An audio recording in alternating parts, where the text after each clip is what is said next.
सबसे पहले आप सभी को मेरा प्यार भरा नमस्ते और बताइए कैसे हैं आप। और आज मकर संक्रांति है ना, तो मकर संक्रांति की भी आपको मेरी तरफ से हार्दिक शुभकामनाएं।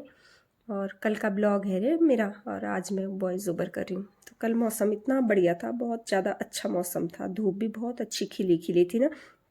हल्के बादल आ गए थे बाद में, लेकिन वैसे मतलब अच्छा था कल मौसम। लेकिन रात को तो इतनी ज़्यादा बारिश भी हुई, और बूंदाबांदी तो शाम के टाइम से ही हो गई थी शुरू ना। लेकिन रात के टाइम बहुत ज़्यादा बारिश हुई, और बादल जो बिजली चमकती है ना, वो तो इतनी ज़्यादा गरजी भी। और बादल जो आवाज़ करते हैं ना, बच्चे तो मेरे डर ही गए थे। तरुण तो बहुत ज़्यादा डर गया था, और यहीं पे बैठा हुआ मेरे पास ही। जब मैं बोल रही हूँ कि तरुण डर गया, तो बस बाहर बैठी हुई थी ना मैं कल। यहाँ मैंने अपनी दवाई वगैरह पी ली थी, और दवाई पीने के बाद सुबह का टाइम है ना ये, तो मैंने कहा चलो पहले जो बाहर का बरामदा है इसको मैं अच्छे से यहाँ पे साफ़ कर लेती हूँ पानी से, क्योंकि मिट्टी मिट्टी हो जाती है ना, जैसे हवा चलती है तो धूल मिट्टी आ जाती है। और जिस पानी डाल लो आप तो उससे बिल्कुल साफ़ हो जाता है। तो यहाँ पे ना मैंने पानी डाल दिया था और वाइपर से यहाँ पे साफ़ कर लिया था।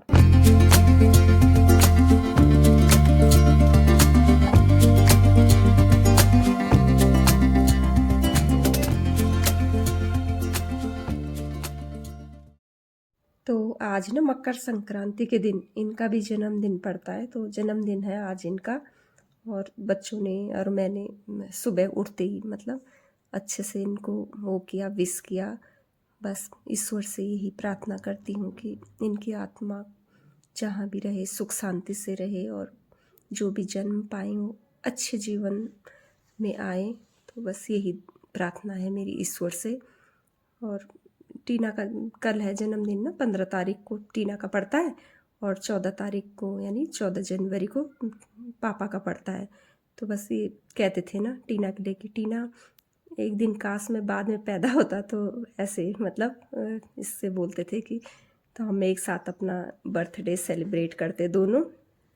और या तो तू पहले हो जाती 14 तारीख को, इस तरह बोलते थे ना। तो मैंने कहा चलो एक दिन आगे पीछे हुए तो क्या हुआ, मैंने कहा एक साथ ही मना लेते हैं दोनों का। तो 14 तारीख को मैं इनका मना लेती थी, लेकिन अलग अलग मनाते थे ना। 15 को टीना का मना लेते थे, तो इस तरह से एक दिन का गैप आ जाता है मेरी बेटी और इनके जन्मदिन में। तो बहुत याद करते हैं हम टीना के पापा को, हर टाइम याद करते हैं, ऐसा नहीं है कि नहीं करते हैं। हर टाइम हमारे आत्मा में, हमारे दिल में है। तो इस तरह से अपनी जो दिनचर्या है ना, ये भी चलती रहती है, और वो भी हमारे साथ हमेशा के लिए हमारे दिल में है। तो इस तरह से उनकी बातें, उनके जो साथ बिताए हुए पल ना, वो बहुत याद आते हैं। तो अकेले में तो बहुत ज़्यादा याद आती है। तो कोशिश करती हूँ ना कि मैं ज़्यादा से ज़्यादा मतलब बच्चे मुझे वैसे भी अकेले कम छोड़ते हैं। और अकेले में तो ये होता है कि हाँ सही में याद तो बहुत ज़्यादा आती है, लेकिन जैसे हम साथ में रहते हैं, माइंड उस तरफ कम जाता है, जैसे हम काम में लगे रहते हैं ना। नहीं तो फिर एक पल बिताना भी मुश्किल हो जाता है। तो इस तरह से ज़िंदगी चल रही है। तो बस यहाँ पे ना सुबह का टाइम था, और मैंने बरामदा साफ़ कर लिया था ना पानी से, और अंदर भी मैंने झाड़ू पोछा कर लिया था। बस नाश्ता नहीं किया था, नाश्ता फिर मैंने नहा धोने के बाद ही किया था। और नहा धोने के बाद ना मैं छत के ऊपर चली गई थी, और स्वेटर भी ना मैं वैसे ही ले गई थी, सीधे वॉशरूम से निकली थी नहा धो के। और मैंने कहा चलो छत के ऊपर ही मैं अपनी स्वेटर पहन लूँगी, तो थोड़ा सा धूप भी लग जाएगी ना।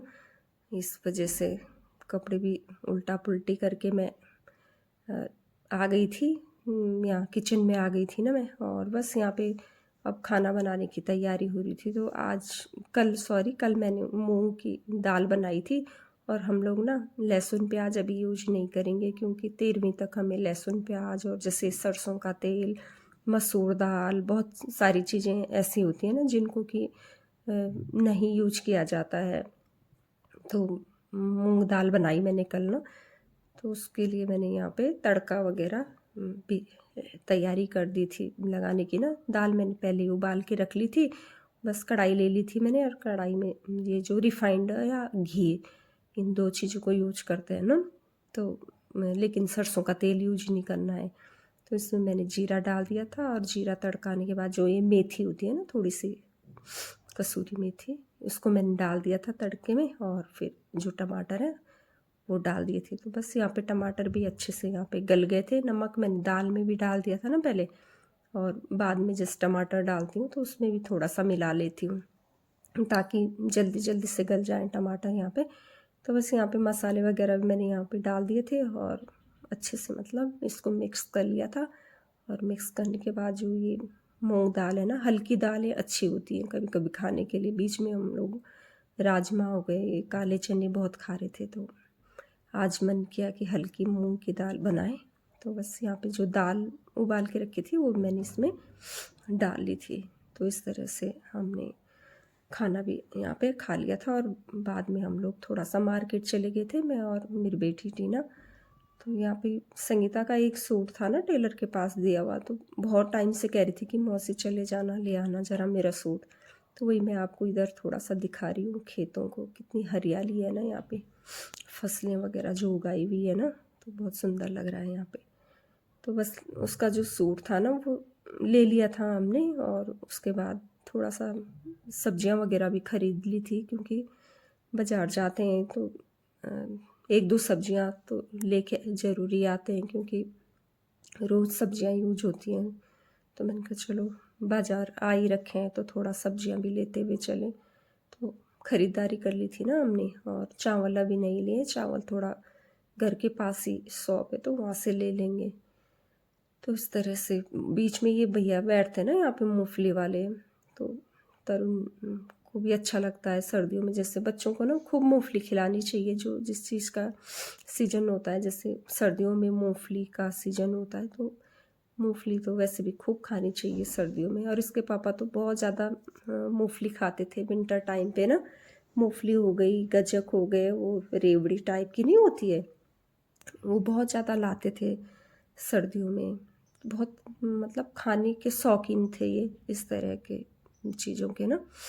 तो बस यहाँ पे मूंगफली वाले भैया के पास टीना ने अपनी स्कूटी रुकवा दी थी, और टीना ने कहा कि मम्मी हम ना मूंगफली लेके चलते हैं। तो अब जितने बार मार्केट जाते हैं तो यहाँ से मूंगफली ज़रूर लेके आते हैं इन भैया के यहाँ से।